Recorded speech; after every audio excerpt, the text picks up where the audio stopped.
ਸਾਡੀ ਅੱਜ ਖੁਸ਼ਕਿਸਮਤੀ ਸਾਡੇ ਕੋਲ 3 ਮੁਅੱਜ਼ਜ਼ ਮਹਿਮਾਨ ਬਣੇ ਨੇ। ਮੈਂ ਉਹਨਾਂ ਦਾ ਤਾਰਫ ਕਰਵਾਉਣਾ। ਸਭ ਤੋਂ ਪਹਿਲੀ ਹਸਤੀ ਇੱਜ਼ਤ ਮਾਬ ਜਨਾਬ ਰਹਿਬਰੇ ਸ਼ਰੀਅਤ ਪੀਰ ਤਰੀਕਤ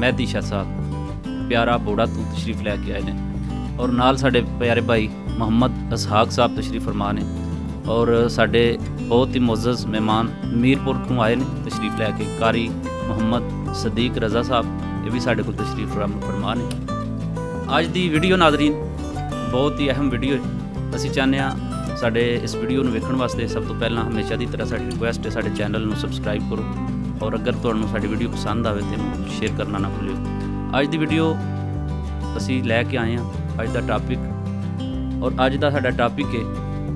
ਅੱਜ ਤੋਂ ਕੁਝ ਦਿਨ ਪਹਿਲੇ ਸੀ ਇੱਕ ਵੀਡੀਓ ਬਣਾਈ ਹੈ। ਬਹੁਤ ਜ਼ਿਆਦਾ ਲੋਕਾਂ ਦਾ ਇਸਰਾਰ ਸੀ ਕਿ ਇਸ ਤਰੀਕੇ ਦੀਆਂ ਵੀਡੀਓ ਜਿਹੜੀਆਂ ਨੇ ਕੋਸ਼ਿਸ਼ ਕਰਿਆ ਕਰੋ ਜ਼ਿਆਦਾ ਤੋਂ ਜ਼ਿਆਦਾ ਬਣਾਉਣ ਦੀ ਔਰ ਸਾਡੀ ਖੁਸ਼ਕਿਸਮਤੀ ਹੈ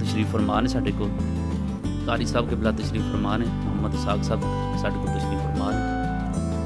ਨਾਜ਼ਰੀਨ, ਅੱਜ ਦੀ ਸਾਡੀ ਇੱਕ ਫਿਕਰ ਦੇ ਰਹੇ ਹਾਂ ਤੁਹਾਨੂੰ ਛੋਟਾ ਜਿਹਾ ਔਰ ਇੰਸ਼ਾਅੱਲਾ ਆਲਮੇ ਦੀਨ ਸਾਹਿਬ ਤਸ਼ਰੀਫ ਫਰਮਾ ਨੇ ਇਹ ਵੀ ਇਸ ਬਾਤ ਦੀ ਤਾਇਦ ਕਰਨ ਦੇ ਔਰ ਤੁਹਾਨੂੰ ਪੈਗਾਮ ਵੀ ਦੇਣ ਦੇ। ਫਿਕਰ ਕੀ ਹੈ, ਇੱਕ ਸ਼ਾਦੀ ਦੇ ਮੌਕੇ 'ਤੇ ਅਹਿਲੇ ਖਾਨਾ ਸ਼ਾਦੀ ਦੀ ਜਿਹੜੀ ਤਾਰੀਖ ਨੂੰ ਮੁਕਰਰ ਕਰਦੇ ਨੇ ਉਹਨਾਂ ਕੋਲ ਕੋਈ ਚੰਦ ਵਕਤ ਉਹਨਾਂ ਕੋਲ ਹੁੰਦਾ ਹੈ ਜਿਹਦੇ ਵਿੱਚ ਉਹ ਸਾਰਾ ਸ਼ਾਦੀ ਦਾ ਅਰੇਂਜਮੈਂਟ ਕਰਨ ਵਾਸਤੇ ਉਹ ਵਕਤ ਲੈਂਦੇ ਨੇ। ਮਹੀਨੇ ਦਾ ਲੈਣ, 2 ਮਹੀਨੇ ਦਾ ਲੈਣ, 15 ਦਿਨ ਦਾ ਲੈਣ, 10 ਦਿਨ ਦਾ ਜਿਹੜਾ ਵੀ ਵਕਤ ਹੈ ਉਹਦੇ ਵਿੱਚ ਉਹ ਤਮਾਮ ਸ਼ਾਦੀ ਦੇ ਅਖਰਾਜਾਤ ਨੂੰ ਇਕੱਠਾ ਕਰ ਲੈਂਦੇ ਨੇ ਔਰ ਉਸ ਤੋਂ ਬਾਅਦ ਜਿਹੜੇ ਕਾਰਡ ਸ਼ਾਰਟ ਟੋਰਦੇ ਨੇ, ਲੋਕਾਂ ਨੂੰ ਬੁਲਾਉਂਦੇ ਨੇ ਸ਼ਾਦੀ 'ਤੇ, ਆਪਣੇ ਅਹਿਲੇ ਖਾਨਾ ਨੂੰ, ਦੋਸਤ ਅਹਿਬਾਬ ਨੂੰ ਜਾਂ ਜਿੱਥੋਂ ਦੂਰ ਦੂਰ ਤੋਂ ਬੰਦੇ ਆਉਂਦੇ ਨੇ।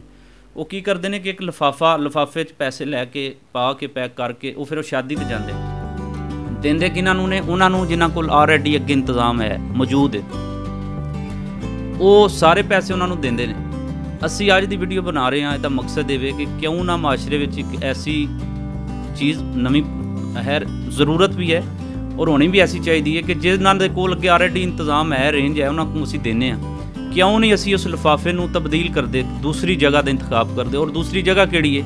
ਫੌਤਗੀ ਵਾਲਾ ਘਰ, ਸਾਡੀ ਬਰਾਦਰੀ ਹੈ ਜਾਂ ਸਾਡੇ ਕਿਸੇ ਵੀ ਗਰੀਬ ਭੈਣ ਭਰਾ ਦੇ ਘਰ ਜਾਂ ਕੋਈ ਵੀ ਪਿੰਡ ਵਿੱਚ ਫੌਤਗੀ ਹੋ ਜਾਂਦੀ ਹੈ ਅਚਾਨਕ, ਕਿਉਂਕਿ ਮੌਤ ਦਾ ਵਕਤ ਮੁਕਰਰ ਲੇਕਿਨ ਉਹ ਕਿਸੇ ਨੂੰ ਪਤਾ ਨਹੀਂ ਕਿ ਵਕਤ ਕਿਹੜਾ ਹੈ। ਅਚਾਨਕ ਮੌਤ 'ਤੇ ਅਸੀਂ ਉਹ ਜਿਹੜਾ ਲਿਫਾਫਾ ਸ਼ਾਦੀ ਜਿਨ੍ਹਾਂ ਕੋਲ ਆਲਰੇਡੀ ਹਰ ਚੀਜ਼ ਦਾ ਇੰਤਜ਼ਾਮ ਹੈ ਅਸੀਂ ਉੱਥੇ ਲੈ ਕੇ ਜਾਂਦੇ ਹਾਂ। ਕਿਉਂ ਨਹੀਂ ਅਸੀਂ ਇਸ ਲਿਫਾਫੇ ਨੂੰ ਤਬਦੀਲ ਕਰਕੇ ਫੌਤਗੀ ਵਾਲੇ ਘਰ ਜਾਂ ਕਿਸੇ ਉਸ ਘਰ ਵਿੱਚ ਜਿੱਥੇ ਅਚਾਨਕ ਕੋਈ ਬਿਮਾਰ ਹੋ ਜਾਂਦਾ ਜਿਨ੍ਹਾਂ ਕੋਲ ਇਲਾਜ ਕਰਾਉਣ ਵਾਸਤੇ ਪੈਸੇ ਕੋਈ ਨਹੀਂ। ਤੋ ਨਾਜ਼ਰੀਨ, ਇਹ ਵੇਖਣ ਵਾਸਤੇ ਸਾਡੇ ਨਾਲ ਰਹੋ।